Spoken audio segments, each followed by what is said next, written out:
Hello everyone, welcome back to Rishu science academy, जहां हम science pedagogy के कुछ मोस्ट इंपॉर्टेंट क्वेश्चंस डिस्कस करने वाले हैं। और ये जो क्वेश्चंस हैं ये आपके प्रीवियस ईयर क्वेश्चंस हैं। जितने भी 2011 से लेके 2024 तक के पेपर हैं आपके, उनमें जितने भी साइंस के क्वेश्चंस आए हुए हैं वो सारे क्वेश्चंस हम डिस्कस करेंगे। वो साइंस पैडागोजी के जो क्वेश्चन आए हैं वो सारे हम यहाँ पे डिस्कस कर रहे हैं। एंड हर क्लास में हम 10 क्वेश्चंस डिस्कस करते हैं। आज भी 10 क्वेश्चंस हम डिस्कस करेंगे। और इसके अलावा ये मोस्ट इंपॉर्टेंट क्वेश्चन है, बार बार पेपर में पूछे जाते हैं। और इसमें सिर्फ हम ऐसा नहीं है कि सिर्फ मैंने आपको क्वेश्चन का आंसर बता दिया, इसका ए है, बी है, सी है, ऐसा नहीं कर रहे हैं। आपको पता है हमारा जो डिस्कशन है वो कॉन्सेप्ट बेस्ड होता है, मतलब जो कॉन्सेप्ट है उसको मैं प्रॉपरली एक्सप्लेन करूंगी। फॉर एग्जाम्पल, अगर कोई क्वेश्चन है थ्योरी और लॉ का, तो उसमें थ्योरी और लॉ के बारे में भी हम सीखेंगे, पढ़ेंगे। थ्योरी क्या है, लॉ क्या है, ये मैं आपको बताऊंगी। उसके बाद फिर हम क्वेश्चंस करेंगे। ऑब्जर्वेशन इन्फेरेंस क्या है, तो उसका भी हम प्रॉपर नोट्स के साथ, आपको प्रॉपर नोट्स मिलेंगे। उसी के साथ साथ फिर उस क्वेश्चंस को भी देखेंगे, उन क्वेश्चंस को देखेंगे कि किस तरह से क्वेश्चन फ्रेम हुए हैं। तो सिर्फ ऑप्शन वाइज ABCD नहीं कर रहे, पूरा प्रॉपर एक्सप्लेनेशन के साथ क्लास होगी, नोट्स आपको मिलेंगे। और इसके अलावा आज हमारा डे 9 है। इससे पहले 8 लेक्चर्स हो चुके हैं और हर लेक्चर में हम 10 क्वेश्चंस को डिस्कस करते हैं। तो अगर अभी आज तक देखा जाए तो टोटल 80 क्वेश्चंस आपके हो चुके हैं। और आज की क्लास के जो 10 क्वेश्चंस हैं इनको डाल के हो जाएंगे टोटल 90 क्वेश्चंस, है ना। तो इस तरह से क्वेश्चन के साथ साथ, मतलब कॉन्सेप्ट के साथ साथ क्वेश्चंस भी हम डिस्कस कर रहे हैं। और उसके अलावा जो साइंस की थ्योरी है ना, थ्योरी पोर्शन भी हम यहाँ पे कंटिन्यू कर रहे हैं। जितना भी सिलेबस है पूरा आपका वो हम कंप्लीट करेंगे। 14 to 15 लेक्चर्स थ्योरी के भी हो चुके हैं। वो वीडियो अगर आपने नहीं देखी है तो उसको भी जरूर कंसीडर करें। और पैडागोजी तो हमारा चल ही रहा है, तो दोनों ही क्लासेस आपको साथ साथ मिल रही हैं। थ्योरी जो आपकी 20 मार्क्स की आती है, पैडागोजी आपकी 10 मार्क्स की आती है। तो ये तो हो गया आपके 30 नंबर पक्के, है ना। उसके अलावा कुछ प्रैक्टिस क्वेश्चंस भी कर रहे हैं, जैसे अलग अलग सब्जेक्ट वाइज, जैसे फिजिक्स, केमिस्ट्री, बायो। तो फिजिक्स के आपको टॉप 100 क्वेश्चंस मिलेंगे, केमिस्ट्री के टॉप 100 क्वेश्चन मिलेंगे, बायो के टॉप 100 क्वेश्चंस मिलेंगे। तो अभी आपको केमिस्ट्री के टॉप 100 क्वेश्चन वाली सीरीज मिली होगी, अगर वो नहीं देखी है तो वो भी आप जरूर विजिट करें। उसका लिंक दे दूंगी डिस्क्रिप्शन में। उसमें भी हम टॉप 100 क्वेश्चन जो है डिस्कस करेंगे। तो तीनों में ही करेंगे, फिजिक्स, केमिस्ट्री, बायो। और एक बार सिलेबस कंप्लीट हो जाए तो फिर मिक्स क्वेश्चन भी हम डिस्कस कर लेंगे, ठीक है। तो ये तो होगी सारी कहानी। और इसके अलावा ये नोट्स आपको मेरे टेलीग्राम चैनल पे मिलेंगे, रिशु साइंस एकेडमी। इसका लिंक दे दूंगी डिस्क्रिप्शन में, वहां से भी आप ज्वाइन कर सकते हो। और चैनल को सब्सक्राइब जरूर करें ताकि अपकमिंग वीडियो की नोटिफिकेशन आपको मिल जाए, ठीक है। तो चलिए स्टार्ट करते हैं अपनी आज की क्लास, अपने नेक्स्ट 10 क्वेश्चंस के साथ। तो एक बार आपको स्लाइड्स दिखा देती हूँ, देखो किस तरह से हम डिस्कस कर रहे हैं। जैसे कोई क्वेश्चन है ना, जैसे क्वेश्चन है टीचिंग स्ट्रेटेजी के ऊपर बेस्ड, तो टीचिंग स्ट्रेटेजीज कौन कौन सी हैं ये सारा हम डिस्कस करेंगे यहाँ पे। उसके अलावा जैसे ये क्वेश्चन है आपका लॉ और थ्योरी का, तो लॉ में और थ्योरी में क्या डिफरेंस है। नेक्स्ट क्वेश्चन है साइंटिफिक इंक्वायरी का, तो जहां जहां नीड है ना वहां वहां मैंने नोट्स ऐड किए हैं। जहां जहां जो जिसमें ऐड करने की जरूरत नहीं है उसको मैं वैसे ही एक्सप्लेन करूंगी। साइंस टेक्नोलॉजी का है तो इसका है। तो इस तरह से ना सारे क्वेश्चन, टाइप्स ऑफ इंक्वायरी, तो ये सब आपको मिलेगा, टोटल 10 क्वेश्चंस। और देखो आपको पता है आपका जो सीटेट का पैडागोजी का सिलेबस है वो कितना लिमिटेड है, ऐसा नहीं कि बहुत वास्ट है। और उसी में से क्वेश्चन घुमा फिरा के पूछे जाते हैं हमेशा। तो वही सारी चीजें हैं, बस क्वेश्चन पूछने का तरीका थोड़ा सा डिफरेंट है। तो किस तरह के क्वेश्चन पूछे जा रहे हैं वो भी आपको आइडिया हो जाएगा। क्या क्या सिलेबस है वो भी हम साथ लेते हुए चलेंगे, ठीक है। तो चलिए, आज की क्लास का फर्स्ट क्वेश्चन है, और क्वेश्चन है from the following identify the statement that is true about science. निम्नलिखित में से उस कथन को पहचानिए जो विज्ञान के संदर्भ में सही है। कौन सी एक ट्रू स्टेटमेंट है आपको वो बताना है। तो ऑप्शंस देखते हैं, ऑप्शंस क्या क्या है। फर्स्ट ऑप्शन देखिए, फर्स्ट ऑप्शन कह रहा है कि science is a creative field and scientist need imagination to carry out their work. कि विज्ञान एक सृजनात्मक क्षेत्र है तथा वैज्ञानिकों को अपना कार्य करने के लिए कल्पनाशीलता की आवश्यकता होती है। तो yes, this is true, that is true about science, ठीक है, ये सही है। सेकंड है all scientific ideas need to be prove. सभी साइंटिफिक आइडियाज को प्रूव करने की जरूरत होती है। थर्ड है when a theory has been supported by a great deal of scientific evidence it becomes law. कि जो थ्योरी है ना वो लॉ बन जाती है। तो ऐसा नहीं है, थ्योरी अलग चीज है, लॉ अलग चीज है, दोनों ही अलग अलग चीजों को फुलफिल कर रहे हैं। उसके अलावा फोर्थ स्टेटमेंट है all scientific ideas are discovered and tested by controlled experiment, कि सभी वैज्ञानिक विचारों की खोज एवं परीक्षण नियंत्रित प्रयोगों द्वारा होती है। तो कंट्रोल्ड एक्सपेरिमेंट्स होते हैं जो हम लैब में एक्सपेरिमेंट करते हैं। तो हर चीज के एक्सपेरिमेंट लैब में करना पॉसिबल नहीं है। फॉर एग्जाम्पल आप स्टार्स की स्टडी कर रहे हो, तो ऐसा थोड़ी है कि आप स्टार्स की स्टडी वहां पे लैब में, केमिस्ट्री लैब में बैठ के कर रहे हो, बायो लैब में बैठ के कर रहे हो, ठीक है। तो हर चीज कंट्रोल्ड एक्सपेरिमेंट, मतलब हर चीज का एक्सपेरिमेंट आप लैब में बैठ के परफॉर्म नहीं कर सकते। तो this is also not true. तो कौन सी स्टेटमेंट्स गलत है? सेकंड गलत है कि all scientific ideas need to be proved. Third है when a theory has been supported, तो वो थ्योरी जो है लॉ बन जाती है, ये भी गलत है। फोर्थ भी गलत है। तो सिर्फ एक ही स्टेटमेंट सही है, ऑप्शन नंबर फर्स्ट, कि विज्ञान एक सृजनात्मक क्षेत्र है तथा वैज्ञानिकों को अपना कार्य करने के लिए कल्पनाशीलता की आवश्यकता होती है। This is true, first statement सही है, बाकी तीनों ही ऑप्शन गलत है। और आपसे ट्रू पूछा था तो फर्स्ट ऑप्शन जो था ना इस क्वेश्चन का राइट आंसर था। ठीक है, सेकंड क्वेश्चन पे चलिए। सेकंड क्वेश्चन है, एक मिनट। सेकंड क्वेश्चन है, science teacher took students of class 7 to science laboratory. Class 7th का एक टीचर ना बच्चों को लैब में ले गया, साइंस की लैब में। Students were seated comfortably, the teacher, बच्चे वहां आराम से बैठे। The teacher held a ribbon of magnesium in a holder, teacher ने मैग्नीशियम रिबन को होल्ड किया अपने होल्डर में। Then she brought the tip of ribbon near a candle flame, और टीचर ने क्या किया, उस टिप को, मतलब उस रिबन को वो कैंडल की फ्लेम के पास ले गया। इस तरह से कैंडल यहाँ पे जल रही थी, तो कैंडल को, कैंडल के पास मैग्नीशियम रिबन को ले गया। ये क्या है आपका? Magnesium ribbon. ठीक है, तो टीचर ने क्या किया, कैंडल के पास मैग्नीशियम रिबन को लेके गई, उसको बर्न किया। तो ये एक्सपेरिमेंट टीचर परफॉर्म कर रहा है, ठीक है। It burn with a brilliant white light, ये जो बर्न हुआ यहाँ पे मैग्नीशियम रिबन को बर्न किया, इससे ब्रिलियंट व्हाइट कलर की लाइट निकली, चमकती हुई। Students carefully observed and record observation in their practical files. Students ने क्या किया, उसको ऑब्जर्व किया, स्टूडेंट्स ने ऑब्जर्व किया और जो रिजल्ट था उसको अपनी प्रैक्टिकल फाइल में रिकॉर्ड कर लिया, ठीक है। तो ये आपसे क्वेश्चन पूछ रहा है कि विच of the following strategy is the teacher using, teacher जो है कौन सी स्ट्रेटेजी को यहाँ यूज कर रहा है? Laboratory method, demonstration method, project work या फील्ड वर्क? तो देखो, फील्ड वर्क में तो आपको पता है फील्ड में विजिट करते हैं, तो ये तो होगा नहीं ऑप्शन। प्रोजेक्ट वर्क में कुछ टाइम पीरियड दिया जाता है, उसके अंदर अंदर आपको कोई प्रोजेक्ट कंप्लीट करना होता है। फॉर एग्जांपल सोलर सिस्टम का एक प्रोजेक्ट बना के लाइए, या फिर रेस्पिरेटरी सिस्टम का एक प्रोजेक्ट बना के लाइए। तो आप प्रोजेक्ट परफॉर्म नहीं कर रहे हो, आपको क्या हुआ, टीचर ने प्रैक्टिकल परफॉर्म किया, आपने सिर्फ ऑब्जर्व किया, मतलब बच्चों ने सिर्फ ऑब्जर्व किया और रिकॉर्ड किया। तो टीचर यहाँ कौन सी स्ट्रेटेजी को यूज कर रहा है? इन दोनों मेथड में से आपको कंफ्यूजन होगा, और मुझे इतना पक्का भरोसा है कि आप लैबोरेटरी मेथड टिक करके आओगे, क्योंकि आपको लगेगा लैब में प्रैक्टिकल परफॉर्म हो रहा है ना। तो इसका राइट आंसर लैबोरेटरी मेथड नहीं है, इसका राइट आंसर है डेमोन्स्ट्रेशन मेथड। टीचर ने क्या किया, डेमो दिया, टीचर ने प्रैक्टिकल परफॉर्म करके दिखाया, वो डेमो दे रहा है। तो दिस इज डेमोन्स्ट्रेशन मेथड। तो इसका जो राइट आंसर होगा दैट इज प्रदर्शन। सेकेंड ऑप्शन जो है इस क्वेश्चन का राइट आंसर होगा। आई बिलीव कि आपको क्वेश्चन समझ में आया होगा। अब कौन कौन से टीचिंग स्ट्रेटेजीज के मेथड है, आपने एक स्ट्रेटेजी यहाँ देखी, कौन सी? Demonstration method. उसके अलावा लेबोरेटरी मेथड भी यहाँ दे रखा था। बाकी और कौन कौन से मेथड्स हैं, किस मेथड में क्या होता है वो देखिए। तो teaching strategy are the method and technique used by a teacher to help students learn effectively. तो एक मेथड है लेक्चर मेथड। लेक्चर मेथड में टीचर क्या आएगा, टीचर आएगा क्लास में, कॉन्सेप्ट को एक्सप्लेन करेगा और कुछ टॉपिक्स देगा उनको, बच्चों को। तो ये जो लेक्चर मेथड होता है ना, इसमें बच्चे एक्टिवली परफॉर्म नहीं कर पाते, और ये टीचर सेंटर्ड होता है। टीचर ने ही क्या किया, एक्सप्लेनेशन दी, टीचर ने नोट्स कराए, नोट्स लिखवाए, तो ये क्या है, टीचर सेंटर्ड है।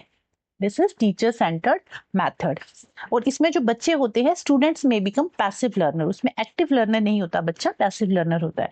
उसके अलावा सेकंड मेथड है डेमोन्स्ट्रेशन मेथड, जिसमें टीचर जो है प्रैक्टिकल परफॉर्म करेगी, एक्सपेरिमेंट परफॉर्म करेगी और बच्चे ऑब्जर्व करेंगे। जैसे अभी हमने देखा कि टीचर ने एक एक्सपेरिमेंट परफॉर्म किया मैग्नीशियम रिबन वाला। उसके अलावा कोई भी किसी और चीज पे टीचर डेमो दे रहा है, फॉर एग्जांपल ऑस्मोसिस का डेमो, ऑस्मोसिस के बारे में बताया यूजिंग रेजन्स, किशमिश को यूज करके। Activity based learning, activity based learning में बच्चे लर्निंग बाय डूइंग करते हैं, खुद से एक्टिविटी करके देख रहे हैं, करके सीख रहे हैं। एंड जैसे for example they measure pulse rate before and after exercise. Exercise से पहले उन्होंने देखी कि पल्स रेट कितनी थी, एक्सरसाइज के बाद उन्होंने चेक किया कि पल्स रेट कितनी है। तो लर्निंग बाय डूइंग कर रहे हैं वो। फोर्थ है inquiry based learning. Inquiry based learning में क्या होगा, student investigate questions and discover answer. Question के आंसर को डिस्कवर करेगा, कोई कुछ क्वेश्चन है तो उसको इन्वेस्टिगेट करके उसका आंसर को फाइंड आउट करेगा।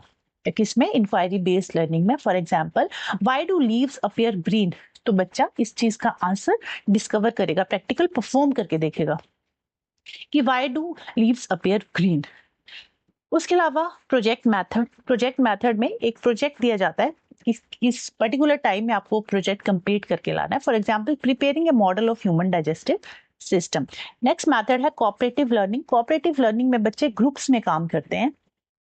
कोई भी आपको टॉपिक दिया टीचर ने तो बच्चे उसमें ग्रुप में काम कर रहे हैं, कोऑपरेट होकर काम कर रहे हैं। For example group discussion on environmental pollution, तो इसमें बच्चे ग्रुप्स में काम कर रहे हैं। प्रॉब्लम सॉल्विंग मेथड में स्टूडेंट सॉल्व रियल लाइफ और साइंटिफिक प्रॉब्लम्स या फिर रियल लाइफ प्रॉब्लम्स को बच्चे जो हैं सॉल्व करेंगे। For example suggesting ways to conserve water in school, water को किस तरह से कंजर्व कर सकते हैं उसके बारे में कुछ सजेशन देंगे बच्चे, तो रियल लाइफ प्रॉब्लम को सॉल्व कर रहे हैं। This is problem solving method. Next है डिस्कशन मेथड। डिस्कशन मेथड में teacher and student exchange ideas on a topic, किसी पर्टिकुलर टॉपिक पे टीचर और बच्चों में डिस्कशन हो रहा है। For example discussion on advantages and disadvantages of technology. Next है experiential learning through direct experience. It is based on the learning by doing, मतलब बच्चा जो है डायरेक्ट एक्सपीरियंस से सीख रहा है। जैसे फॉर एग्जांपल फील्ड विजिट किया बच्चे ने, फील्ड विजिट में उसने खुद से चीजों को ऑब्जर्व किया, देखा। फॉर एग्जांपल कोई प्लांट है, उसने देखा कि इस प्लांट की जो वेनिशन है पैरेलल वेनिशन है और किसी प्लांट की जो वेनिशन है वो रेटिकुलेट वेनिशन है, ठीक है। तो इसकी जो रूट्स होंगी वो कैसी होंगी, तो बच्चा क्या करेगा, बच्चा उस प्लांट, तो जो पैरेलल वेनेशन वाली लीव्स होगी, बच्चा उस प्लांट को निकाल के देखेगा, उसमें देखेगा उसकी जो रूट्स होंगी ना वो फाइब्रस रूट्स होंगी। इस तरह से फाइब्रस रूट्स होंगी। जो पैरेलल वेनेशन का प्लांट होता है उसमें फाइब्रस रूट होती है। ये क्वेश्चन साइंस में भी कई बार पूछा जाता है कि अगर कोई पत्ता जिसका पैरेलल वेनेशन है तो उस प्लांट की लीव्स कैसी होंगी। तो पीएफ से आप याद रख सकते हो, पीएफ, पी से पैरेलल, एफ से फाइब्रस रूट्स। वो जो रेटिकुलेट वेनेशन होती है इस तरह से, उसकी जो रूट्स होंगी वो टैप रूट होंगी। इसमें किस तरह से, इस तरह से टैप रूट होंगी, मतलब इसमें ज्यादा फाइबर्स नहीं निकले होंगे, तो ये कैसी रूट होगी, टैप रूट होगी, ठीक है। तो इस तरह से फील्ड विजिट करके बच्चा जो है डायरेक्ट एक्सपीरियंस से लर्निंग हो रही है उसकी, ठीक है। तो this is called experiential learning. Next है constructivist approach. Learners construct their knowledge based on prior experience. Previous जो उसका एक्सपीरियंस रहा है उसके बेस पे जो बच्चे ने सीखा है, कंस्ट्रक्ट किया है अपने नॉलेज को, that is called constructivist approach. For example student grow plants under different condition, light में भी, वाटर में भी, सॉइल में भी। मतलब लाइट वाटर सॉइल तीनों में ही डिफरेंट कंडीशंस को उसने यूज किया। किसी प्लांट को लाइट में रखा, किसी को शेड में रखा। Then they analyze results and construct the understanding of factors affecting growth. फिर उसने क्या किया, एनालाइज किया कि लाइट में प्लांट किस तरह से ग्रो करेगा, शेड में प्लांट कितना ग्रो करेगा। तो उसने क्या किया, अपने इसको कंस्ट्रक्ट करके देखा। कंस्ट्रक्ट करने का मतलब खुद से करके देखा उसने, इस चीज को परफॉर्म किया। तो this is called constructivist approach. तो ये सारी 10 अप्रोचेज हैं, आपको पता होना चाहिए।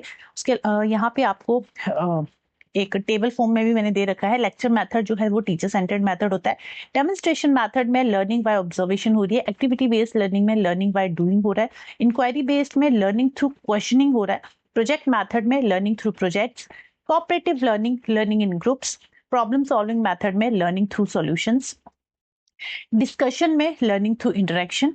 Experiential learning through experience. And constructivist approach जो है लर्नर सेंटर्ड होती है, बच्चा खुद कंस्ट्रक्ट करके देखता है चीजों को। तो these are strategies, teaching strategy है। एंड आई होप ये क्वेश्चन भी आपको समझ में आया होगा। और ये स्ट्रेटेजीज, किसी भी स्ट्रेटेजी से कोई भी क्वेश्चन पूछ लिया जा सकता है ना। तो नेक्स्ट क्वेश्चन पे चलते हैं। नेक्स्ट क्वेश्चन है read the statement given below. दो स्टेटमेंट्स है आपके पास, statement A, statement B. Statement A है it is an inferred explanation of observable events. Statement B है it is statement about the relationship it is a statement about the relationship among observable events. तो theory और law based question है, theory और law का question है ये। तो theory में और लॉ में यहाँ पे आपने एक चीज नोटिस की होगी, सॉरी ये है एक्सप्लेनेशन, स्टेटमेंट बी में है स्टेटमेंट। अब जहां भी एक्सप्लेनेशन की बात होती है, मैंने आपको पहले भी बताया, वो आपकी थ्योरी होगी। जहां पे सिर्फ स्टेटमेंट की बात हो रही है वो आपका लॉ होगा। थ्योरी में प्रॉपर एक्सप्लेनेशन होती है, लॉ में प्रॉपर एक स्टेटमेंट, एक डेफिनेशन जैसी होती है ना, एक स्टेटमेंट होती है। तो थ्योरी और लॉ में डिफरेंस क्या है पहले वो दिखा दूं आपको, फिर क्वेश्चन पे आते हैं। देखो थ्योरी और लॉ में क्या डिफरेंस है। लॉ होता है कि what happened, a law describe what happen in nature, the theory describe why and how it happens। Theory में प्रॉपर एक्सप्लेनेशन होती है, इसमें प्रॉपर एक्सप्लेनेशन नहीं होती, एक रिलेशनशिप होता है, डेफिनेशन होती है। Usually written in the form of rule or formula, a well-tested explanation of natural phenomena may be modified with new evidence, can also change or improved with new evidence। Law को भी change कर सकते हैं, theory को भी change कर सकते हैं। लॉ का एग्जांपल है जैसे लॉ ऑफ ग्रेविटेशन, ये क्या है, एक साइंटिफिक लॉ है। उसमें क्या बताया गया कि ऑब्जेक्ट जो है एक दूसरे को अट्रैक्ट करते हैं। Theory of evolution, theory of evolution में एक्सप्लेन किया गया है कि how organism changes over time. तो थ्योरी और लॉ में जो मेन डिफरेंस है आपको यही याद रखना है कि थ्योरी में प्रॉपर एक्सप्लेनेशन होती है, थ्योरी में क्या होता है एक्सप्लेनेशन होती है, और उसके अलावा जो लॉ है, लॉ में क्या होता है, लॉ में एक स्टेटमेंट होती है, इसमें जस्ट एक स्टेटमेंट होती है। तो यही मेन डिफरेंस है। और क्वेश्चन में पूछा गया था कौन सा थ्योरी है कौन सी लॉ है, तो जहां एक्सप्लेनेशन की बात हो रही है वो थ्योरी है। थ्योरी क्या, थ्योरी जो है ए जो है थ्योरी है, और बी जहां स्टेटमेंट की बात हो रही है वो क्या है, लॉ। तो ए थ्योरी है और बी लॉ है। It is given in option number 2, A is about theory and B is about law. A जो है आपका सिद्धांत के विषय में है और बी जो है नियम के विषय में है। तो आई होप ये क्वेश्चन भी आपको क्लियर हुआ होगा। नेक्स्ट क्वेश्चन है, which of the following is not an appropriate purpose of conducting scientific inquiry in science classroom. विज्ञान की कक्षा में वैज्ञानिक जांच संचालित करने के लिए निम्नलिखित में से क्या एक उपयुक्त उद्देश्य नहीं है, कौन सा एक उद्देश्य नहीं है साइंटिफिक इंक्वायरी का। फर्स्ट है design investigation based on the question, कि बच्चों ने क्या किया ना, एक इन्वेस्टिगेशन क्वेश्चंस के बेसिस पे इन्वेस्टिगेशन की, एक किसी मतलब इन्वेस्टिगेट किया बच्चों ने, ठीक है, उनको एक क्वेश्चन दे दिया गया, उस क्वेश्चन के बेसिस पे उन्होंने अपनी इन्वेस्टिगेशन की। तो साइंटिफिक इंक्वायरी में तो ये सही है इन्वेस्टिगेशन। सेकंड है using instrument technology mathematic in conducting investigation, बच्चों ने उस इन्वेस्टिगेशन के लिए इंस्ट्रूमेंट्स का यूज किया, टेक्नोलॉजी का यूज किया, मैथ्स का यूज किया। This is also true. Third है communicating scientific findings for critic and review by other. अब उन्होंने जो इन्वेस्टिगेशन की है उसको उन्होंने ग्रुप्स में, मतलब अपने क्लासमेट्स के साथ या टीचर्स के साथ डिस्कस किया। तो टीचर्स और बच्चों में जहां उन्होंने डिस्कस किया तो उन्होंने रिव्यू किया उनके पॉइंट्स को, ठीक है। तो ये भी सही है। साइंटिफिक इंक्वायरी में ऐसा भी होता है, मतलब जब साइंटिस्ट कभी भी अपना काम करते हैं ना तो वो भी ग्रुप्स में डिस्कस करते हैं फिर एक दूसरे के साथ, और उसके मतलब रिव्यू लेते हैं दूसरों का। तो ये भी सही है। फोर्थ है increasing body of knowledge including fact of science, कि फैक्ट्स को इंक्लूड कर दिया गया। जितने भी मतलब साइंस में कोई डिस्कवरी हुई है तो उन फैक्ट्स को ऐड ऑन करते गए, ऐड ऑन करते गए। तो this is not about scientific inquiry in science classroom. देखो साइंस क्लासरूम में ना, साइंस क्लासरूम क्या कर रही है, बच्चों की हेल्प कर रही है कि हाउ साइंस वर्क, साइंस काम कैसे करती है ये बताया जा रहा है। साइंटिफिक इंक्वायरी में बच्चों को ये बताया जा रहा है कि हाउ साइंस वर्क, ना कि नए नए फैक्ट्स उनको ऐड करते जाओ। साइंटिफिक फैक्ट का स्टॉक नहीं इंक्रीज करना है। साइंटिफिक इंक्वायरी में बच्चा ये सीख रहा है कि इन्वेस्टिगेशन कैसे की जाती है, इन्वेस्टिगेशन में किन किन मेथड्स को, किन किन तरीकों को यूज करना है।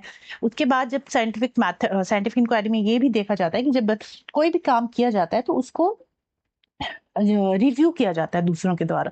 तो this is also true. But सिर्फ ये कहना कि increasing body of knowledge scientific inquiry में फैक्ट्स को ऐड करते जाओ, तो this is not true. Fourth option जो है सही नहीं है, इस क्वेश्चन का राइट आंसर नहीं होगा। और यही आपसे पूछा गया था कि कौन सा सत्य नहीं है, तो विज्ञान के ज्ञान तथा तथ्य सम्मिलित के ढांचे को बढ़ाना, this is not about scientific inquiry. Next question है, read the statement given below. दो स्टेटमेंट्स हैं आपके पास, statement A statement B. Statement A है technology is an application of science, जो टेक्नोलॉजी है वो साइंस की एप्लीकेशन है।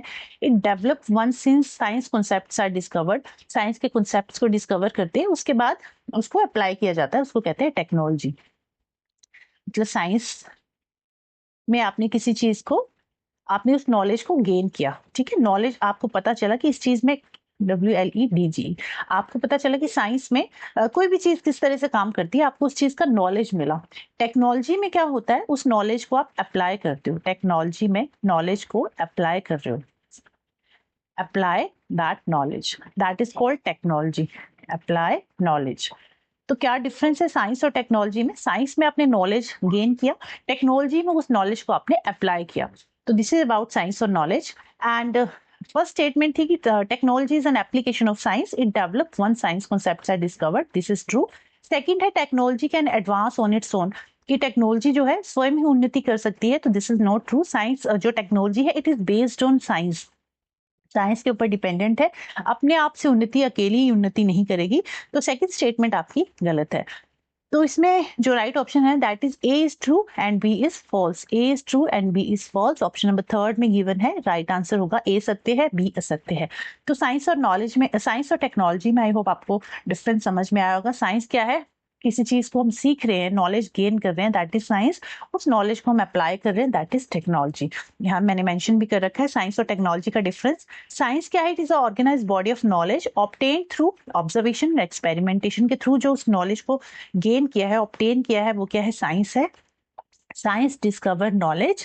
और टेक्नोलॉजी क्या कर रही है, technology is a practical use of scientific knowledge for human welfare and problem solving, तो technology apply that knowledge. Science discover कर रही है नॉलेज को, टेक्नोलॉजी अप्लाई करती है नॉलेज को। For example scientist discover the principle of electricity, ये क्या है, साइंस है। अब उस इलेक्ट्रिसिटी को इंजीनियर ने यूज किया, those principles to make mobile phone, electric appliances, this is technology. ठीक है, तो क्या रिलेशनशिप है, science and technology are closely related, science provides knowledge, technology apply that knowledge, advance in technology also help in scientist make new discoveries. ठीक है, तो this is all about science and technology. Next question है, a teacher give student groups the following materials, ruler, straw, scissor, rubber band, wood blocks, can, balloon, strings, disposable cup and metal spoon. Teacher ने बच्चों को ये सारी चीजें दे दी, क्या क्या, मापनी, straw, कैंची, रबर बैंड, लकड़ी के गुटके, कैन, डिब्बे, गुब्बारे, धागे, निर्वतनीय कप और धातु के चम्मच, ये सारी चीजें टीचर ने बच्चों को दी। विद्यार्थियों को कई प्रकार से ध्वनि के तारतम्य में परिवर्तन को दर्शाने के लिए कहा गया। बच्चों से कहा गया to demonstrate a change in the pitch of sound in as many ways as possible, sound pitch जो है साउंड का वो चेंज करना है इन सब चीजों को यूज करके। तो which pedagogy is used in the above activity, तो इसमें कौन सी, इस एक्टिविटी में कौन सी पैडागोजी को यूज किया गया है? क्या ये प्रोजेक्ट मेथड है, बच्चों को प्रोजेक्ट दिया गया है? जी नहीं। एक्सपोजिटरी टीचिंग है। एक्सपोजिटरी टीचिंग में क्या होता है, बच्चे को टीचर जो है ना कोई भी चीज, जैसे क्लास में टीचर आई तो टीचर ने बच्चे को किसी चीज को एक्सप्लेन किया, टीचर ने एक्सप्लेन किया, नोट्स दिए और बच्चों ने उस चीज को राइट डाउन कर लिया। ठीक है, मतलब बच्चा पैसिव लर्नर है। यहाँ पे एक्सपोजिटरी टीचिंग में क्या होता है, जैसे लेक्चर मेथड है ना, दैट इज एक्सपोजिटरी टीचिंग। बच्चे को एक्सप्लेन, टीचर जो है आके किसी चैप्टर या किसी नोट्स के बारे, किसी टॉपिक के बारे में पढ़ाया, उसके नोट्स दे दिए, दैट इज एक्सपोजिटरी टीचिंग। तो यहाँ पे ऐसा कुछ नहीं हो रहा, बच्चे यहाँ पे एक्टिविटी परफॉर्म कर रहे हैं। तो ये गाइडेड इंक्वायरी है या ओपन इंक्वायरी है? देखो ओपन इंक्वायरी तो क्या होता है, ओपन इंक्वायरी में बच्चा जो टॉपिक है वो भी खुद से चूज करता है और जो उसका रिजल्ट होगा, मतलब जो भी ऑब्जर्व, जो प्रोसीजर होगा, प्रोसीजर के बाद जो रिजल्ट बनेगा वो भी वो बच्चा खुद से ही करेगा। मतलब टीचर ने कुछ नहीं हेल्प की, टॉपिक भी बच्चे ने खुद से चूज किया, रिजल्ट भी उसने खुद ही निकाला। तो this is called open inquiry. तो यहाँ पे तो टीचर ने बच्चों को क्या दिया, बच्चों को मटेरियल प्रोवाइड किया है, तो दिस इज गाइडेड इंक्वायरी। बच्चे को टीचर की गाइडेंस में ये सारी चीजें कर रहा है बच्चा, तो दिस इज गाइडेड इंक्वायरी। ठीक है, तो ये क्या है, निश्चित जांच है। अब इंक्वायरी के भी ना क्वेश्चन पूछे जाते हैं, 4 तरह की इंक्वायरी के क्वेश्चन पूछे जाते हैं, directed inquiry, structured inquiry, guided inquiry, open inquiry. तो ओपन इंक्वायरी में तो बच्चा जो है किसी भी साइंस टॉपिक को खुद से चूज करता है और उसमें बच्चा जो है इंडिपेंडेंट होता है उस काम को करने के लिए, क्वेश्चन भी खुद चूज करेगा, मेथड भी खुद से अपना यूज करेगा, फाइनल रिजल्ट भी खुद ही निकालेगा। बट जो ये 3 इंक्वायरीज हैं, directed inquiry, structured inquiry and guided inquiry, directed inquiry में टीचर का फुल कंट्रोल होता है। टीचर बच्चे को क्वेश्चन देती है, मतलब जैसे हम प्रैक्टिकल करते थे ना, तो पहले हमें एम लिखवाया जाता था, एम ये है, मटेरियल रिक्वायर्ड ये मटेरियल आपको चाहिए, इसका प्रोसीजर ये है, और इसका रिजल्ट जो है फाइनल कंक्लूजन वो ये निकला। तो यहाँ भी हम इस तरह से प्रैक्टिकल करते थे, परफॉर्म करते थे, है ना। तो डायरेक्टेड इंक्वायरी में क्या हो रहा है, एम भी बच्चे को टीचर ही बता रहा है, मटेरियल रिक्वायर्ड बताएगा, प्रोसीजर बताएगा, रिजल्ट बताएगा, सब कुछ टीचर ही हेल्प कर रहा है। यहाँ पे बच्चे सिर्फ इंस्ट्रक्शंस को फॉलो कर रहे हैं। Teacher tell student to perform an experiment on evaporation step by step teacher खुद से करवा रहा है उस प्रैक्टिकल को। तो this is called directed inquiry. Second है स्ट्रक्चर्ड इंक्वायरी। स्ट्रक्चर्ड इंक्वायरी में क्या होता है, अब टीचर ने क्या किया, बच्चे को एम दे दिया, मटेरियल रिक्वायर्ड बता दिया, प्रोसीजर भी खुद ही बताया और बच्चे को कहा रिजल्ट आप खुद फाइंड आउट करोगे। ठीक है, ये सारी तीनों चीजें दे दी बट रिजल्ट अब बच्चे को खुद से निकालना है। This is called structured inquiry. For example, teacher ask does light affect plant growth and give the procedure, कि जो लाइट है प्लांट की ग्रोथ को अफेक्ट करती है या नहीं, उसने सब कुछ बता दिया, मटेरियल रिक्वायर्ड, प्रोसीजर इस तरह से करना है, बट रिजल्ट अब बच्चों को खुद निकालना है। तो this is called structured inquiry. Third है गाइडेड इंक्वायरी। गाइडेड इंक्वायरी में क्या होता है, बच्चों को एम दे दिया गया, मटेरियल रिक्वायर्ड बता दिया गया, प्रोसीजर और रिजल्ट अब खुद से, प्रोसीजर बच्चा खुद से लिखेगा, रिजल्ट भी खुद से लिखेगा। मतलब उसको क्या दिया, सिर्फ क्वेश्चन बता दिया गया, क्वेश्चन बता दिया गया, अब उसको प्रोसीजर और रिजल्ट खुद से करना है। तो इसमें ये जो बच्चा है इन्वेस्टिगेट करता है इंडिपेंडेंटली, रिजल्ट उसको खुद से फाइंड आउट करना है। फॉर एग्जांपल, टीचर ने पूछा which material absorb more water, student design the experiment, खुद से ही एक्सपेरिमेंट डिजाइन करेगा, फाइनल रिजल्ट निकालेगा। तो this is guided inquiry. Open inquiry में क्या हो रहा है, ओपन इंक्वायरी में जो टॉपिक है वो भी बच्चा खुद चूज करेगा और जो मेथड्स हैं, प्रोसीजर क्या है, मेथड क्या है, रिजल्ट क्या है, वो भी बच्चा खुद से ही करेगा। तो इसमें इंडिपेंडेंट होता है बच्चा किसी एक्टिविटी को करने के लिए। This is called open inquiry. तो आई होप ये चारों इंक्वायरीज आपको समझ में आई होंगी, directed inquiry, structured inquiry, guided inquiry. ठीक है, डायरेक्टेड इंक्वायरी में चारों चीजें टीचर ही प्रोवाइड कर रहा है। स्ट्रक्चर्ड इंक्वायरी में सिर्फ स्ट्रक्चर्ड इंक्वायरी में क्या कर रहा है, उसने क्वेश्चन बता दिया, प्रोसीजर बता दिया, रिजल्ट अब बच्चा खुद से निकालेगा। और जो गाइडेड इंक्वायरी है उसमें क्या होगा, सिर्फ क्वेश्चन बता दिया जाएगा, मटेरियल रिक्वायर्ड बता दिया जाएगा, बाकी प्रोसीजर और रिजल्ट बच्चा खुद से करेगा। ओपन इंक्वायरी में टॉपिक भी बच्चा खुद चूज करेगा और मेथड भी खुद से करेगा और फाइनल रिजल्ट भी उस मेथड के बेसिस पे निकालेगा। ठीक है, दिस इज ओपन इंक्वायरी। तो आई होप ये क्वेश्चन आपको समझ में आया होगा। इस क्वेश्चन का राइट आंसर था गाइडेड इंक्वायरी, जहां बच्चे को मटेरियल प्रोवाइड कर दिया गया था, बच्चे को अब आगे का जो परफॉर्मेंस करनी थी, मेथड, वो खुद से यूज करना था। मतलब जो प्रोसीजर था, किस तरह से क्या करेगा, वो जो एक्सप्लेनेशन थी वो बच्चे खुद करेगा और रिजल्ट भी खुद निकालेगा। नेक्स्ट क्वेश्चन पे चलते हैं। तो नेक्स्ट क्वेश्चन है, read A and B given below. A और बी दिए गए हैं। ए क्या है, there are many bubbles in the test tube containing the water plants. Water plant है कोई, मतलब किसी प्लांट में जो, मतलब ऐसे प्लांट्स होते हैं जो वाटर में ग्रो करते हैं, तो ऐसा प्लांट है। तो वहां देखा गया कि there are many bubbles in the test tube, test tube में काफी सारे बबल्स थे। The plant must be creating the bubbles. तो इसमें ये इंटरप्रेट किया गया कि प्लांट्स ने ये बबल्स रिलीज किए, प्रोड्यूस किए। तो इसमें आपको बताना है ऑब्जर्वेशन क्या है और इन्फेरेंस क्या है। तो ऑब्जर्वेशन और इन्फेरेंस में क्या डिफरेंस होता है। ऑब्जर्वेशन में हम क्या करते हैं, चीजों को ऑब्जर्व करते हैं, अपने सेंसेस को यूज करके चीजों को ऑब्जर्व कर रहे हैं, है ना। इन्फेरेंस में क्या होता है, इन्फेरेंस में होता है कोई फाइनल रिजल्ट निकालते हैं on the basis of observation. Observation के बेस पे जो हम रिजल्ट फाइंड आउट कर रहे हैं, दैट इज इन्फेरेंस। ठीक है, तो हमें बताना है इसमें ऑब्जर्वेशन क्या है, इन्फेरेंस क्या है। तो फर्स्ट स्टेटमेंट थी, there are many bubbles in the test tube containing the water plants. जलीय पौधों को परखनती में बहुत सारे बुलबुले हैं। तो ये क्या है, ऑब्जर्वेशन। हमने ये ऑब्जर्व किया ना, हमने देखा इस चीज को कि इस प्लांट ने काफी सारे बबल्स रिलीज किए, तो ये हमारी ऑब्जर्वेशन है। जो पहला है स्टेटमेंट, ये क्या है, ए इज ऑब्जर्वेशन। ए क्या है, अवलोकन है। Plant must be creating the bubbles, हमने ये इंटरप्रेट किया कि ये जो बबल्स है ना, ये प्लांट्स ने ही निकाले। तो ये हमने इंटरप्रेट किया on the basis of observation. Observation के बेसिस पे हमने कुछ इंटरप्रेट किया। तो दिस इज आर इन्फेरेंस। ये क्या होगी, ये हमारी इन्फेरेंस होगी, ये हमारा रिजल्ट होगा। तो ये सेकंड स्टेटमेंट क्या है, इन्फेरेंस है, निष्कर्ष है। ये क्या है, निष्कर्ष है। तो इसका जो राइट आंसर होगा, राइट ऑप्शन होगा, वो है ऑप्शन नंबर फर्स्ट, ए अवलोकन है और बी निष्कर्ष है। ठीक है, चलिए ऑब्जर्वेशन और इन्फेरेंस में डिफरेंस क्या है। ऑब्जर्वेशन क्या है, information gathered directly using senses और मेजरिंग इंस्ट्रूमेंट्स। इन्फेरेंस क्या है, एक एक्सप्लेनेशन है that is based drawn from observation. Observation के बेसिस पे जो हम एक्सप्लेनेशन दे रहे हैं, दैट इज इन्फेरेंस। ऑब्जर्वेशन में क्या होता है, it is based on actually हमने क्या देखा, क्या सुना, टच किया, स्मेल किया, मेजर किया, दैट इज ऑब्जर्वेशन। इन्फेरेंस में है, इंटरप्रिटेशन है on the basis of observation. ये फैक्ट बेस्ड होता है और ये एक्सप्लेनेशन बेस्ड होता है। Usually the same if observed correctly may differ dependently on the interpretation। हमने क्या किस तरह से इंटरप्रेट किया, it depends। This is inference। For example, the plant leaves are yellow। Plants के जो लीव्स हैं वो येलो हैं, ये हमने ऑब्जर्व किया। हमने फाइनल कंक्लूजन निकाला, द प्लांट में भी लैकिंग न्यूट्रिएंट, कि प्लांट्स के न्यूट्रिएंट्स जो है वो कम हो रहे हैं, दैट्स व्हाई उसके लीव्स येलो हो रहे हैं। तो ये हमने ये हमारा इन्फेरेंस है, ये हमने रिजल्ट निकाला on the basis of observation. तो observation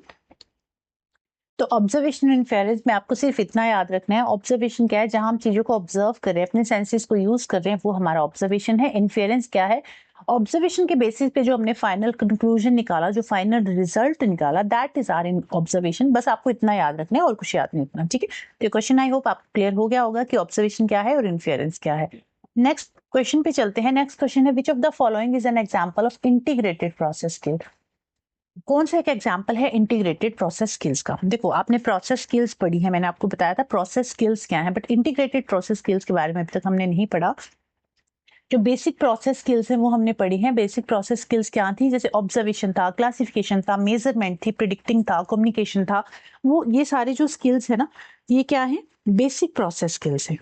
but basic process skills हैं, बट आपको बताना है integrated process skills. Integrated process skills क्या है, जहां पे पता क्या होता है, इंटीग्रेटेड प्रोसेस स्किल्स, इनको इंटीग्रेटेड इसलिए कहा गया है क्योंकि यहाँ पे जो हम स्किल्स को यूज कर रहे हैं ना, यहाँ पे सभी मेथड्स को हम यूज कर रहे हैं। सेवरल जितने भी जो मेथड्स हैं उनको हम कंबाइन कर रहे हैं, that's why it is called integrated process. मतलब यहाँ पे ऑब्जर्वेशन भी करेंगे, क्लासिफिकेशन भी करेंगे, हाइपोथेसिस भी करेंगे, फाइनल रिजल्ट भी निकालेंगे, तो सबको ही हम यूज कर रहे हैं, इंटीग्रेट कर रहे हैं, that's why it is called integrated process skills, ठीक है। और ये जो प्रोसेस स्किल्स है, हमारी बेसिक प्रोसेस स्किल्स, इसमें क्या होता है, mostly guided by the teacher. Teacher आपको गाइड करती है कि पहले आपने ये ऑब्जर्वेशन करो, फिर क्लासिफिकेशन करो, पूछेगी आपसे, मेजरमेंट करवाएगी, प्रेडिक्ट कराएगी, फाइनल रिजल्ट। तो यहाँ पे ना टीचर का रोल होता है, बेसिक प्रोसेस स्किल्स में टीचर जो है हेल्प कर रही है।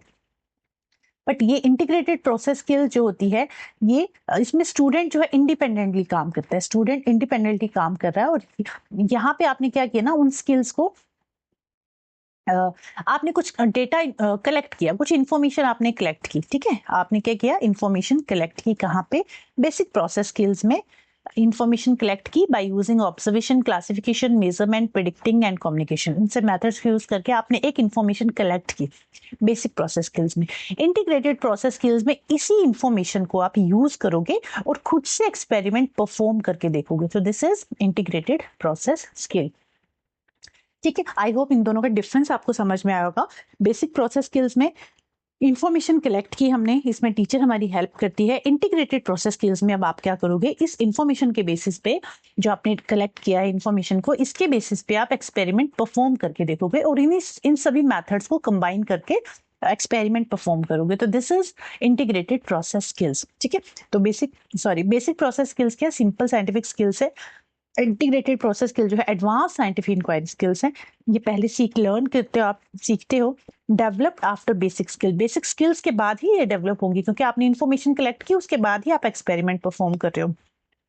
It is used to collect information. It is used to investigate and solve problem. It require less complex thinking. It require higher order thinking. Example है observation, classification, measurement, prediction, communication. इसमें examples हैं formulate, hypothesis. Hypothesis क्या होती है, अपनी एक explanation जो आप तैयार करते हैं उसी को कहते हैं हाइपोथेसिस।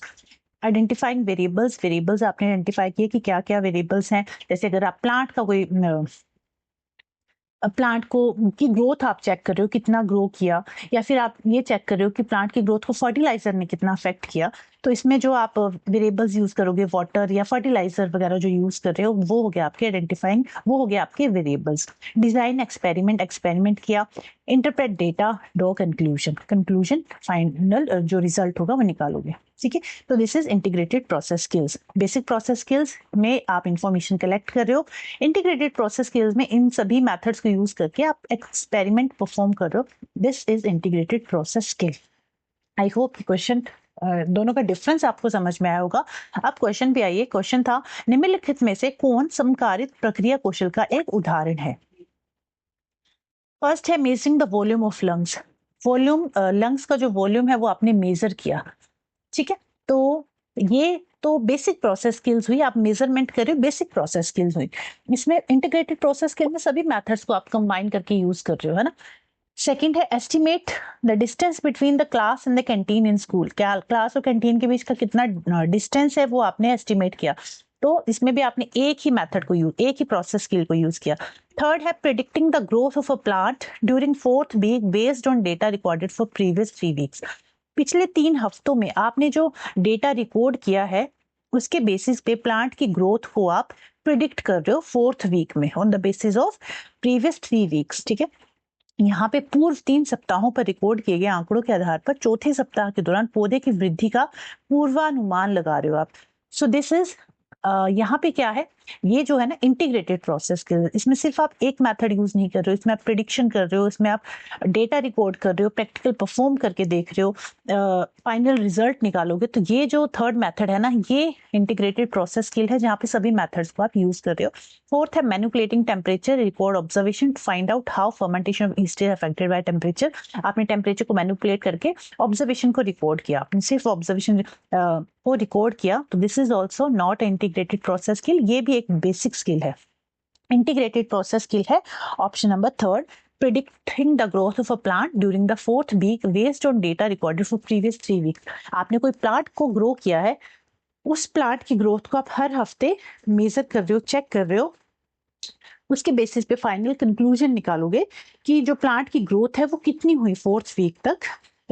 कोई मान लीजिए किसी, कोई आपने पर्टिकुलर फर्टिलाइजर डाला है, मान लीजिए 2 प्लांट्स थे, दोनों में एक में फर्टिलाइजर डाला, एक में नहीं डाला, तो आप किसी चीज के बेस पे प्लांट्स की ग्रोथ को चेक कर रहे हो। This is basic integrated process skill, ठीक है। आई होप ये क्वेश्चन भी समझ में आया होगा। देखो किसी क्वेश्चन में कहीं कोई डाउट होगा ना, आपको कुछ समझ नहीं आएगा, तो आप मुझे कमेंट करके जरूर बताना, मैं फिर से एक्सप्लेन कर दूंगी इस पर्टिकुलर क्वेश्चन को। नेक्स्ट क्वेश्चन है, read the statement A and B given below. 2 statements हैं। स्टेटमेंट ए है assessment of students throughout the inquiry lessons, कि आपने बच्चों को लेसन कराया, लेसन के बाद आप बच्चों को असेस कर रहे हो, तो इस तरह के असेसमेंट को हम क्या कहेंगे? ये क्वेश्चन है फॉर्मेटिव और समेटिव असेसमेंट का। सेकंड है assessment at the end of the syllabus to check whether the instruction objective are achieved. जो असेसमेंट आपकी एंड में हो रही है, जैसे एक बार जो हम एंड में ले आए थ्रू आउट द ईयर, साल में एक बार जो आपका रिजल्ट हम निकालते हैं फाइनल, उसके बाद आपको बताया जाता है कि आप अब नेक्स्ट क्लास में प्रमोट हो गए, तो ये एंड में जो होती है, ये जो असेसमेंट है ना, ये समेटिव असेसमेंट होती है। ये कैसी असेसमेंट है? Summative assessment. और जो ऑन गोइंग लर्निंग के थ्रू आपकी असेसमेंट ली जा रही है, PT1 PT2 वगैरह, वो कैसी असेसमेंट होती है? वो फॉर्मेटिव असेसमेंट होती है। वो असेसमेंट कैसी है? फॉर्मेटिव। जो बीच बीच में हर लेसन के बाद टीचर आपका टेस्ट ले रहा है, क्यूज ले रहा है, प्रोजेक्ट दे रहा है, मॉडल दे रहा है, वो सारे के वो जो असेसमेंट है वो फॉर्मेटिव असेसमेंट है। इसमें टीचर को ये पता चलता है कि अगर मैंने कोई पर्टिकुलर लेसन बच्चे को पढ़ाया है तो वो उसको समझ में आया भी है या नहीं आया है, तो आपके नॉलेज का वो चेक करती है वो कि कितना आपने सीखा उस चैप्टर से। तो this is formative assessment. And में जो आपका टेस्ट होता है, पेपर होता है, final paper, that is summative assessment. तो ए फॉर्मेटिव असेसमेंट है और बी समेटिव असेसमेंट है। ऑप्शन नंबर फोर्थ जो है इस क्वेश्चन का राइट आंसर होगा। ए निर्माणात्मक है, बी योगात्मक आकलन है। क्लियर? चलिए, तो फॉर्मेटिव और समेटिव असेसमेंट में क्या डिफरेंस है? फॉर्मेटिव में क्या होता है? Assessment for learning conducted during the teaching learning process. जब बच्चा, आप कुछ सिखा रहे हो, पढ़ा रहे हो, उसी के दौरान आप इसको असेस कर रहे हो बच्चों को, this is called formative assessment. Summative assessment होता है ऑफ लर्निंग, ये भी आपको याद रहनी चाहिए। For learning formative assessment, F से फॉर्मेटिव असेसमेंट, एफ से for learning. Formative assessment for learning होता है, समेटिव असेसमेंट ऑफ लर्निंग होता है कि कितना बच्चे ने सीखा पूरे साल में। ये इसका जो पर्पस है फॉर्मेटिव असेसमेंट का, ये है कि to monitor progress and provide feedback for improvement. And इसका पर्पस है to evaluate overall achievement and assign grades. ये कंटिन्यूस होता है और ऑनगोइंग होता है। It happens at the end of unit, term और कोर्स। इसमें क्या होता है? इंप्रूवमेंट ऑफ लर्निंग होती है, इसमें मेजरमेंट ऑफ लर्निंग होती है। Immediate and detailed feedback is provided summative में usually result in marks, grades और सर्टिफिकेशन होती है। लो स्टेक्स होता है, हाई स्टेक्स होता है, इसमें class test, quiz, oral question, assignment ये सब आता है। इसमें final exam, board exam, term के एंड में जो एग्जाम्स आ रहे हैं वो होता है एग्जाम्पल समेटिव असेसमेंट का। तो फॉर्मेटिव असेसमेंट और समेटिव असेसमेंट क्या है? फॉर्मेटिव असेसमेंट ऑनगोइंग आपकी असेसमेंट है। Summative assessment and of the year होती है assessment. Formative assessment for learning, summative assessment of learning, ये दो चीजें आपको याद रखनी है। तो क्वेश्चन पे चलिए। अच्छा, क्वेश्चन हमारा हो गया कि कौन सी फॉर्मेटिव है, कौन सी समेटिव है। नेक्स्ट लास्ट क्वेश्चन है आज की क्लास का। अच्छा, मैंने लास्ट क्वेश्चन पे मैं पहुंच गई, बट मैंने ये चेक नहीं किया कि क्लास रिकॉर्ड हो रही है कि नहीं। यस इट इज, ये हो तो रही है। चलिए देखते हैं। चलिए लास्ट क्वेश्चन है आज की क्लास का। Which one of the strategy does not address need of diverse students in a size classroom? निम्नलिखित में से कौन सी योजना विज्ञान की कक्षा में विद्यार्थियों की विविधता को संबोधित नहीं करती? डाइवर्स स्टूडेंट्स के बारे में मतलब डाइवर्स स्टूडेंट्स को संबोधित नहीं करती। देखो, सबसे पहले आपको ये पता होना चाहिए डाइवर्स स्टूडेंट्स का मतलब क्या है। डाइवर्स स्टूडेंट्स का मतलब है हर स्टूडेंट एक दूसरे से अलग है, हर स्टूडेंट की डिफरेंट एबिलिटी है, डिफरेंट लर्निंग स्टाइल है ना, डिफरेंट डिफरेंट कल्चर से आया है, हर बच्चे का डिफरेंट इंटरेस्ट हो सकता है। तो डाइवर्स स्टूडेंट्स ऐसे स्टूडेंट्स होते हैं who differ from one another. Diverse students होते हैं कैसे बच्चे? Who differ from one another, जो एक दूसरे से डिफरेंट है, फ्रॉम वन अनदर। तो डाइवर्स स्टूडेंट्स की नीड को कौन सी एक स्टेप जो है फुलफिल नहीं कर रहा है? कोऑपरेटिव लर्निंग ग्रुप्स में तो बच्चे कोऑपरेट करेंगे, एक दूसरे को ग्रुप्स में सीखेंगे, तो ये तो सही है। सेकंड है lecture and demonstration by a teacher. Teacher ने सिर्फ लेक्चर दिया और डेमो दिया, तो हर बच्चे की हर अलग डिफरेंट एबिलिटी है ना, सीखने की, पढ़ने की, समझने की। तो ये जो मेथड है लेक्चर मेथड, ये टीचर सेंटर्ड मेथड होता है। एक्चुअली ये कैसा है? टीचर सेंटर्ड मेथड है। इसमें बच्चा पैसिव लर्नर होता है, एक्टिव लर्नर नहीं होता। जैसे लेक्चर मेथड मैंने आपको पीछे बताया था कि lecture method teacher centred method है, बच्चा यहाँ पे पैसिव लर्नर होता है, एक्टिव लर्नर नहीं होता। तो ये जो मेथड है it does not address the needs of diverse student. उसके अलावा bulletin board, display board, culture, जिसमें हर कल्चर को अलग से डिफाइन कर रहे हैं, तो ये जो है ये भी डाइवर्स स्टूडेंट्स मतलब यहाँ पे इनकी नीड को, डाइवर्स स्टूडेंट की नीड को एड्रेस कर रहा है। सेकंड है हैंड ऑन एक्टिविटीज, बच्चा हैंड ऑन एक्टिविटीज कर रहा है, यहाँ पे बच्चा एक्टिवली परफॉर्म कर रहा है। इन तीनों, ये जो तीनों है फर्स्ट थर्ड और फोर्थ ऑप्शन, ये तो डाइवर्स स्टूडेंट की नीड को एड्रेस कर रहे हैं। बट जो सेकंड मेथड है lecture and demonstration by a teacher, शिक्षक द्वारा व्याख्यान और प्रदर्शन, ये है it does not address the need of diverse student. और डाइवर्स स्टूडेंट मैंने आपको बता दिया कैसे स्टूडेंट्स होते हैं, वो differ from one another, they have different learning abilities, different learning style हो सकता है, हर डिफरेंट इंटरेस्ट हो सकता है ना। तो उन ऐसे स्टूडेंट्स को कहते हैं डाइवर्स स्टूडेंट्स। इसका राइट आंसर था option number second, lecture method. तो आज के क्वेश्चन टोटल 10 क्वेश्चन यहाँ हो गए कंप्लीट, और हमें अराउंड कितने मिनट हो गए? 42 मिनट्स। ठीक है, 30 क्वेश्चन करने में 42 मिनट्स लगे हैं, क्योंकि हमने क्या है क्वेश्चंस को डीपली एक्सप्लेन किए, मतलब सीखा है क्वेश्चन में इसको, मतलब क्या डिफरेंस है लो और थ्योरी। हमने क्या क्या देखा, 4 मेन पॉइंट्स क्या थे हमारे। हमने पढ़ा what is the difference between लो और थ्योरी, लो और थ्योरी में क्या डिफरेंस है, फॉर्मेटिव और समेटिव असेसमेंट, एफए और एसए में क्या डिफरेंस है, टाइप्स ऑफ इंक्वायरीज आपने देखी 4 टाइप्स की इंक्वायरीज। और उसके अलावा हमने देखा और क्या क्या किया हमने, हाँ प्रोसेस स्किल्स के बारे में देखा, जाना प्रोसेस स्किल्स और बेसिक प्रोसेस स्किल और इंटीग्रेटेड प्रोसेस स्किल्स। और उसके अलावा हमने क्या किया था, लो थ्योरी होगी, सॉरी ये सारी चीजें की थी, है ना। उसके अलावा कौन सा टॉपिक हमारा छूट रहा है, हाँ ऑब्जर्वेशन और इन्फेरेंस के बारे में जाना हमने, साइंस और टेक्नोलॉजी। तो ये सारी चीजें हमने डिस्कस की आज की इस क्लास में। तो क्वेश्चंस के साथ साथ ये सारे टॉपिक भी हमने कवर किए। ऑब्जर्वेशन और इन्फेरेंस वाला टॉपिक हमारा हुआ, साइंस और टेक्नोलॉजी वाला हुआ। तो हमारे 7-8 मतलब 10 क्वेश्चन है, तो एटलीस्ट हमने 7 से 8 टॉपिक भी साथ साथ किए। कुछ क्वेश्चंस ऐसे थे जो आपकी बेसिक अंडरस्टैंडिंग के ऊपर बेस होते हैं वो क्वेश्चंस। तो आज के 10 क्वेश्चंस यहाँ हो गए कंप्लीट। ये क्वेश्चन आपको मेरे टेलीग्राम चैनल पे मिलेंगे, रिशु साइंस एकेडमी पे, लिंक दे दूंगी डिस्क्रिप्शन में, वहां से ज्वाइन कर लेना। और क्लास अच्छी लगी हो तो चैनल को सब्सक्राइब जरूर करना, ताकि अपकमिंग वीडियोस आपको मिलती रहें। और फिर मिलते हैं अपनी नेक्स्ट क्लास में नेक्स्ट वीडियो के साथ। तब तक के लिए बाय बाय, टेक केयर।